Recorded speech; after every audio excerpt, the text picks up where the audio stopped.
اور سب سے خوفناک بات یہ کہ ان کے جسموں میں اتنا تیل ہوتا تھا کہ انہیں ایندھن کے طور پر جلایا جاتا تھا۔ ایک منٹ، انہیں جلایا جاتا تھا؟ مطلب لکڑی کی طرح؟ پکڑ کر ان کے پر نوچ لیتے اور پھر انہیں آدھی کھال کے ساتھ تڑپ کر مرنے کے لیے چھوڑ دیتے۔ یہ تو بہت ہی ظالمانہ ہے۔ اور سنیں، کچھ لوگ تو آگ جلانے کے لیے 1 یا 2 پرندوں کو کیتلی کے نیچے رکھ کر آگ لگا دیتے اور انہیں بدقسمت پرندوں کے جسموں سے نکلنے والا تیل اس آگ کو مزید بھڑکاتا تھا۔ یہ تو ناقابل یقین حد تک وحشیانہ ہے۔ یہ سوچنا بھی مشکل ہے کہ کوئی ایسا کیسے کر سکتا ہے۔ کیا اس وقت کسی نے اس ظلم پر آواز نہیں اٹھائی؟ کچھ لوگوں نے ضرور تشویش کا اظہار کیا۔ 1785 تک، یعنی ان کے مکمل خاتمے سے تقریباً 60 سال پہلے، ایک انگریز تاجر جارج کارٹرائٹ نے خبردار کیا تھا کہ اگر یہ بے دریغ شکار جاری رہا تو گریٹ اوک ہمیشہ کے لیے ختم ہو جائے گا۔ لیکن کسی نے سنی نہیں ہوگی۔ نہیں، اس کی بات پر کسی نے زیادہ توجہ نہیں دی، کیونکہ اس وقت تک پیسہ کمانے کی ہوس ہر چیز پر غالب آ چکی تھی۔ اور آخر کار وہی ہوا جس کا ڈر تھا۔ جی، 1800 تک یہ شمالی امریکہ سے مکمل طور پر ختم ہو چکا تھا۔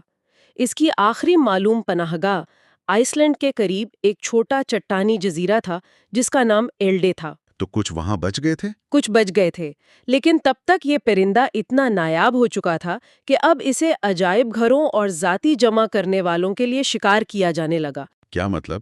یعنی جو چند باقی بچے تھے انہیں بھی سائنس اور شوق کے نام پر مار دیا گیا؟ بالکل، اور ان کا خاتمہ ایک بہت ہی مخصوص تاریخ اور ناموں کے ساتھ درج ہے۔ 3 جون 1844 کو 3 آئس لینڈی ملاح، جن کے نام بھی تاریخ میں محفوظ ہیں، سگورور ایسلفیسن، کیٹکل کیٹلسن اور یون برینڈسن، اس جزیرے پر اترے۔ اچھا۔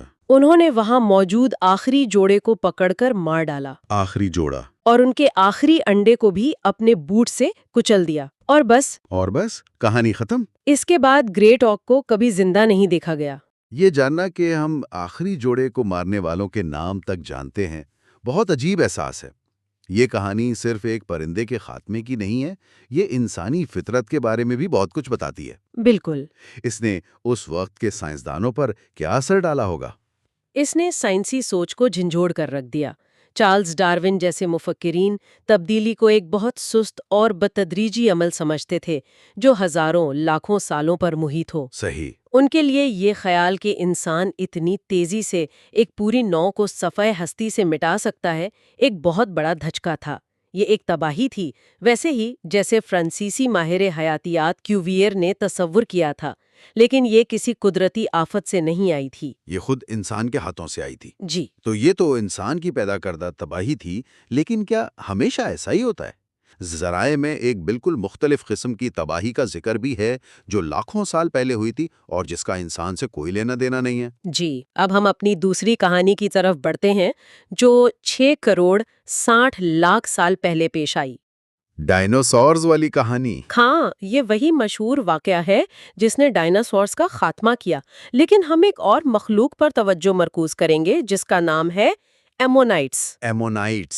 یہ خول والے سمندری جانور تھے جو آج کے نوٹلس سے ملتے جلتے تھے، اور وہ کروڑوں سال تک سمندروں پر راج کرتے رہے، ڈائناسور سے بھی زیادہ عرصے تک۔ واہ! اور ان کے خاتمے کی کہانی ذرائع کے مطابق ایک سائنسی جاسوسی کہانی کی طرح ہے۔ اس کا سراغ اٹلی کے ایک قصبے گوبیو میں ملا۔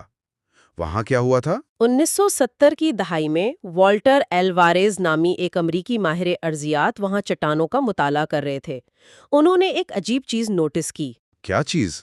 کریٹیشیس دور کی سفید چونے کے پتھر کی چٹانوں اور اس کے بعد آنے والے دور کی گلابی چٹانوں کے بیچ میں مٹی کی ایک پتلی گہرے رنگ کی تہ تھی، صرف ½ انچ موٹی۔ صرف ½ انچ کی تہ؟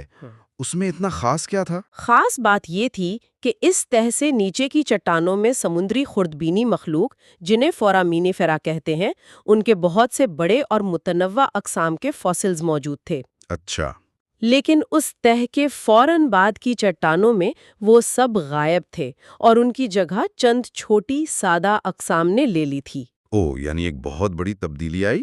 جی، یہ اس بات کا ثبوت تھا کہ اس ½ انچ کی تہ کے بننے کے دوران کوئی بہت بڑی تباہی ہوئی تھی۔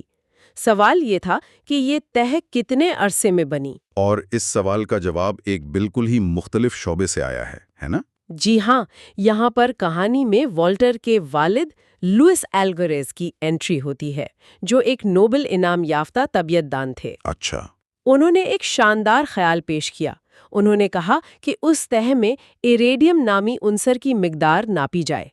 ایریڈیم زمین کی سطح پر انتہائی نایاب ہے، لیکن شہابیوں اور کائناتی دھول میں عام پایا جاتا ہے۔ تو اگر طے آہستہ بنتی تو ایریڈیم کم ہوتا؟ بالکل، اگر یہ طے ہزاروں سال میں آہستہ آہستہ بنی ہوتی تو اس میں ایریڈیم کی مقدار بہت کم ہوتی۔ واہ، یعنی ایک نوبل انعام یافتہ طبیعت دان نے اپنے ماہر ارضیات بیٹے کی مدد کے لیے شہابیوں کا سہارا لیا۔ یہ تو خود کسی فلم کی کہانی لگتی ہے۔ تو نتائج کیا نکلے؟ نتائج حیران کن تھے۔ اس پتلی سی تہ میں ایریڈیم کی مقدار توقع سے سینکڑوں گنا زیادہ تھی۔ سینکڑوں گنا؟ جی، اور یہ صرف گوبیوں میں نہیں تھا، بلکہ بعد میں ڈنمارک اور نیوزی لینڈ میں بھی یہی چیز پائی گئی۔ اس کا صرف ایک ہی مطلب ہو سکتا تھا کہ یہ ایریڈیم خلا سے آیا تھا۔ جی، کہ یہ ایریڈیم کسی بہت بڑے سیارچے یا شہاب ثاقب کے زمین سے ٹکرانے کی وجہ سے پوری دنیا میں پھیلا تھا۔ تو اس ایک دریافت نے ڈائناسورز کے خاتمے کے بارے میں ہماری پوری سمجھ کو بدل دیا۔ یہ نظریہ کہ وہ آہستہ آہستہ ختم ہوئے تھے، وہ غلط ثابت ہو گیا۔ بالکل، اس نے سائنس کی دنیا میں ایک طوفان برپا کر دیا۔ یہ ڈارون کے بدتدریجی تبدیلی کے نظریے کے بالکل برعکس تھا۔ یہ ایک اچانک عالمی تباہی کی کہانی تھی۔ صحیح۔ تو اب واپس آتے ہیں ایمونائٹس پر۔ پرانا خیال یہ تھا کہ وہ بھی ڈائناسورز کی طرح ویسے ہی زوال کا شکار تھے اور آہستہ آہستہ ختم ہو رہے تھے۔ جی، لیکن ذرائع میں ماہر رکاسیات نیل لینڈمن کی تحقیق کا ذکر ہے، جو کچھ اور ہی کہانی سناتی ہے۔ وہ کیا کہتے ہیں؟ نیل لینڈمن نے اپنی تحقیق سے ثابت کیا کہ ایمونائٹس خاتمے سے عین پہلے تک بہت کامیاب اور متنوع تھے۔ وہ زوال کا شکار نہیں تھے، بلکہ نئی نئی اقسام جیسے ڈسکوسکافائٹس، جرسینسز بالکل آخر تک ارتقا پذیر ہو رہی تھیں۔ وہ اپنی بقا کی جنگ بہت اچھی طرح لڑ رہے تھے۔ تو پھر سوال یہ پیدا ہوتا ہے کہ اگر وہ اتنے کامیاب تھے تو وہ کیوں ختم ہو گئے، جبکہ ان کے قریبی رشتہ دار نوٹلس جو آج بھی سمندروں میں موجود ہیں وہ بچ گئے؟ یہ تو سمجھ نہیں آتا۔ یہیں پر قسمت یا اتفاق کا کردار سامنے آتا ہے۔ قسمت کا؟ جی، اس کا تعلق ان کی تولیدی حکمت عملی سے تھا۔ ایمونائٹس بہت چھوٹے، تقریباً 1 ملی میٹر کے انڈے دیتے تھے، جن سے نکلنے والے بچے، جنہیں ایمونیٹیلے کہتے ہیں، بہت چھوٹے ہوتے تھے اور سمندر کی سطح کے قریب پلانکٹن کے طور پر تیرتے رہتے تھے۔ اچھا۔ یہ حکمت عملی لاکھوں سال تک بہت کامیاب رہی، کیونکہ اس سے ان کی نسل سمندر میں دور دور تک پھیل جاتی تھی۔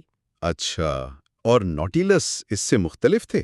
ہاں، اس کے برعکس نوٹیلس بڑے انڈے دیتے ہیں، جو تقریباً 1 انچ کے ہوتے ہیں۔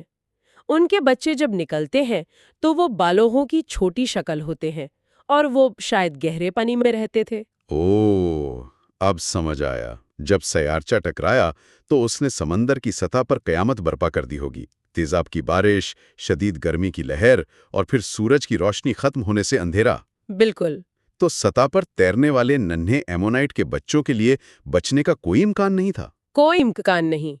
ان کی لاکھوں سال پرانی کامیاب ارتقائی حکمت عملی ہی ایک غیر معمولی تباہی کے دوران ان کے خاتمے کی وجہ بن گئی۔ جبکہ نوٹیلس کے بچے محفوظ رہے۔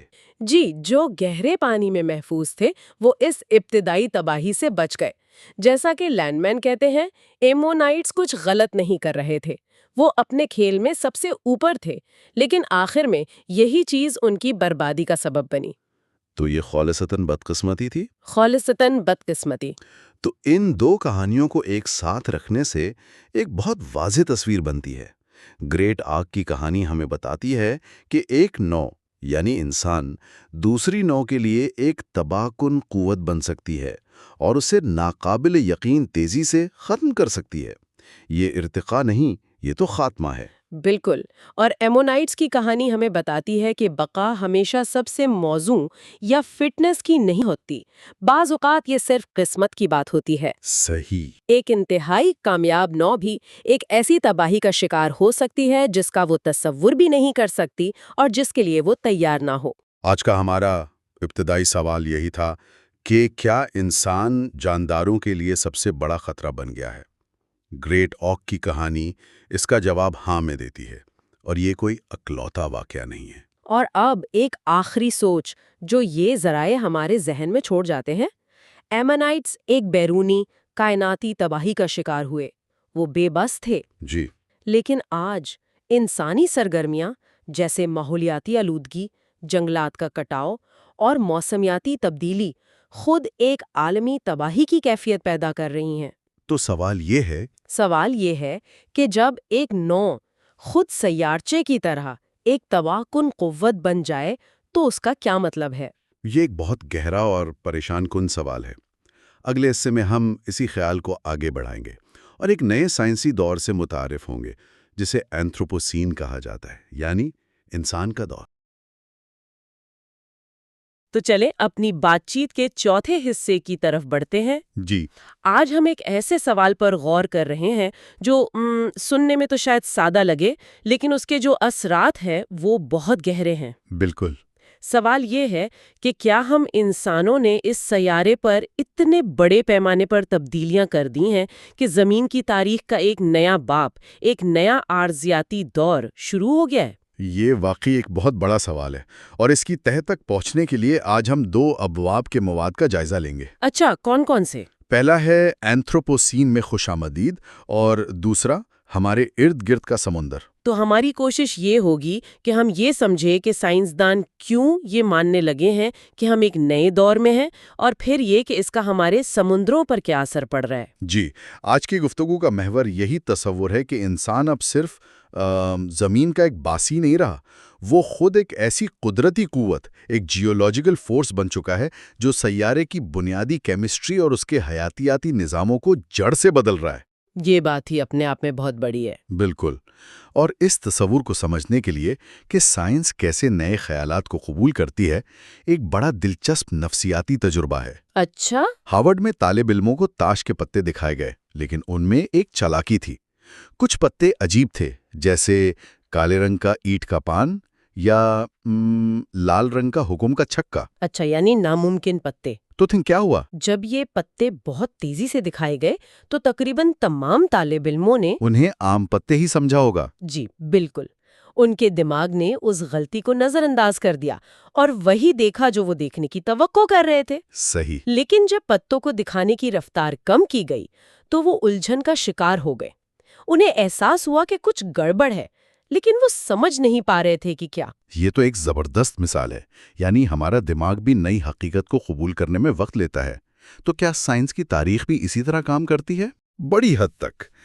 پہلے سائنسدانوں کا، جنہیں یونیفارمیٹیرینز کہتے تھے، پکا یقین تھا کہ زمین پر تبدیلیاں ہمیشہ بہت آہستگی سے آتی ہیں۔ اچھا۔ ان کے خیال میں نسلوں کے ختم ہونے یا بڑی تباہیوں کا کوئی تصور ہی نہیں تھا۔ پھر جارج کوویے جیسے سائنسدان آئے جنہوں نے فاسلز کی بنیاد پر یہ ثابت کیا کہ زمین کی تاریخ میں بڑی بڑی تباہیاں یعنی کیٹاسٹروفیز آتی رہی ہیں۔ تو یہ 2 بالکل مخالف نظریات تھے۔ ایک کہتا تھا کہ سب کچھ آہستہ آہستہ ہوتا ہے اور دوسرا کہتا تھا کہ اچانک بڑی تباہیاں آتی ہیں۔ جی، اور کئی دہائیوں تک ان میں بحث چلتی رہی، لیکن اب ہم ایک درمیانی راستے پر پہنچے ہیں جسے نیو کیٹاسٹروفزم کہتے ہیں۔ اس کا کیا مطلب ہے؟ اس نظریے کے مطابق زمین کی تاریخ لمبے عرصے کی خاموشی پر مشتمل ہے، جو کبھی کبھار بڑی اچانک آنے والی تباہیوں سے ٹوٹتی ہے، اور یہ جو تباہی کے لمحات ہیں یہ زندگی کے ارتقاء کا رخ متعین کرنے میں غیر معمولی اہمیت رکھتے ہیں۔ اور یہاں پر بات واقعی دلچسپ ہو جاتی ہے۔ ذرائع بتاتے ہیں کہ شاید ہم صرف تاریخ پڑھ نہیں رہے، بلکہ ہم خود ایک ایسے ہی تباہی کے لمحے کے مرکز میں کھڑے ہیں۔ یہی وہ خیال ہے جو نوبل انعام یافتہ کیمسٹ پال کرٹسن کے ذہن میں آیا۔ وہ میکسیکو میں ایک کانفرنس میں تھے جہاں ماہرین بار بار ہولوسین دور کا ذکر کر رہے تھے۔ ہولوسین یعنی وہ دور جو پچھلے تقریباً 12,000 سال سے چل رہا تھا؟ جی بالکل۔ تو کرٹسن یہ سن کر تنگ آ گئے